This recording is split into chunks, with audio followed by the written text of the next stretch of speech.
Hey guys, Brixinta here. I hope you enjoy this vlog, part 2 of my Journey auditioning for The Voice. It is episode 4 of Dream Big Diaries, and I am so excited to share this with you. Okay, you guys heard the backstory of me auditioning for The Voice, and now it is time for the main event. So back in November of 2015, I felt like I was supposed to pursue a career as a professional singer. I thought I was crazy. So it took me a little while to tell anybody about it.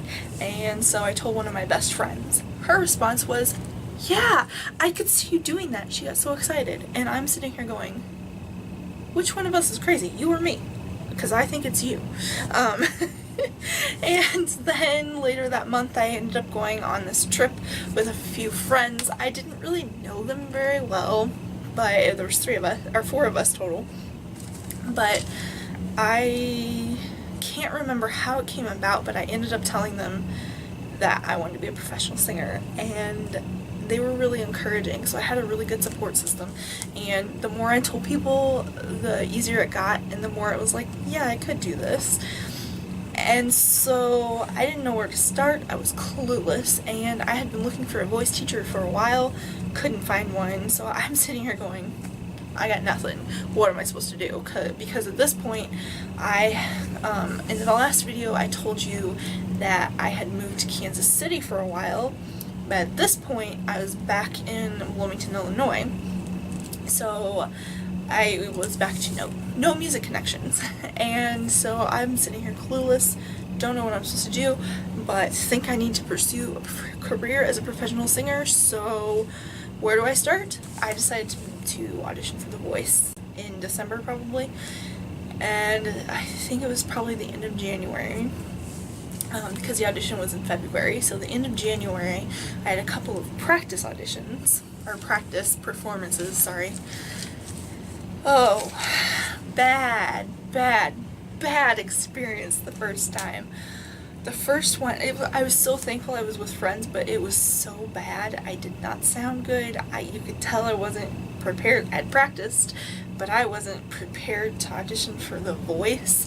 I ended up sort of making it through, really nervous, making it through the song one time a cappella. And then I was so embarrassed at how bad it went that I immediately just sat down at the piano and started playing worship songs and singing those. And they wanted me to sing it again because they had some critiques, which were all good. They were really encouraging. I ended up bawling my eyes out. So I was crying through half of my performance. And I still kept singing, but it was so bad. So I took some time, recomposed things, picked some different songs, had another practice performance, and that one went a lot better. I took 2 of my friends. I took them to Chicago with me. I was thankful that they were there with me for the first time, especially because even though I had those 2 practice performances, I still didn't fully feel prepared. And I went in there, and it was crazy because you just see this masses of people, these people in lines, and all these people so nervous, and it's really funny to watch people when they're nervous because everybody reacts differently. And some people talk nonstop and you don't even know what they're talking about. They don't even know what they're talking about anymore.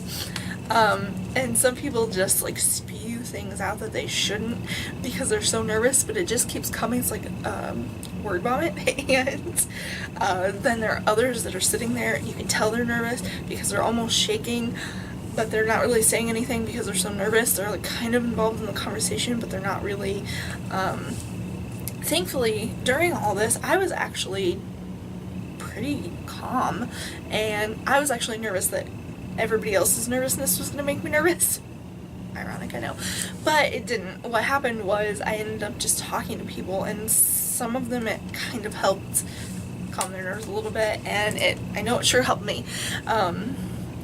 So it was a really fun experience because after you go through these long lines and then you go through more long lines, and then you take a seat with hundreds of people, and then with those hundreds of people you get called up groups of 10, and in that group each person takes their turn singing while all the other 9 people and the one judge listen to you sing. It went okay. Like I said, I knew I wasn't all that prepared, but it went okay. So I was pretty happy with where I was for the first audition for The Voice, because I mean, come on, that's kind of a big deal. So afterwards we went out and we celebrated. My friends and I went out and celebrated. I think we went to the Cheesecake Factory, my favorite place. The food's good and the cheesecake is absolutely amazing. So that was my first audition for The Voice. So now we fast forward a little bit to the end of February probably. A lot of things happened in February that year. I auditioned for The Voice at the beginning of February, then later on I ended up finding this app called Periscope, and it's kind of like YouTube Live or Facebook Live, which, by the way, if you have a Periscope account, I am Brixenta on there as well. But I started doing broadcasts on there, so I would get on there and I would sing and play piano, or I would get on there and sing and play guitar. So there was a time where I would be broadcasting 6 days a week, because you need to give your voice at least a day to rest. I have learned very well. Yeah, so I was on there, and I would get on there the first, I don't know, few weeks, month maybe. It was so awkward because you're sitting there going, okay, I'm on here, now what do I do? What do I say? I don't know what to say. Nobody's in here.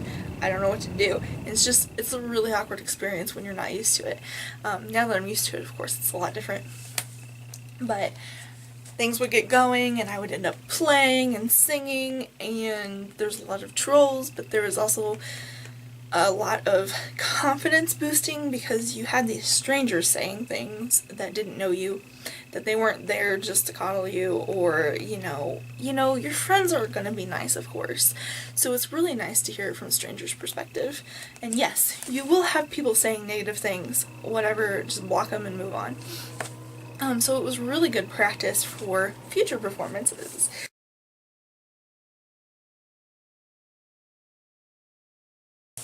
Hey guys, I hope that this vlog encourages you and inspires you to dream big. And thank you so much for tuning in. If you liked this video, if you would do me a big favor and hit the subscribe button below and like the video, leave a comment. I want to interact with you. If you want to follow me on any other social media, I am Brixenta on Periscope, Snapchat, Facebook, and Twitter. And I am Brixenta Music on Instagram. I will talk to you later, and as always, I love you guys so much, and dream big.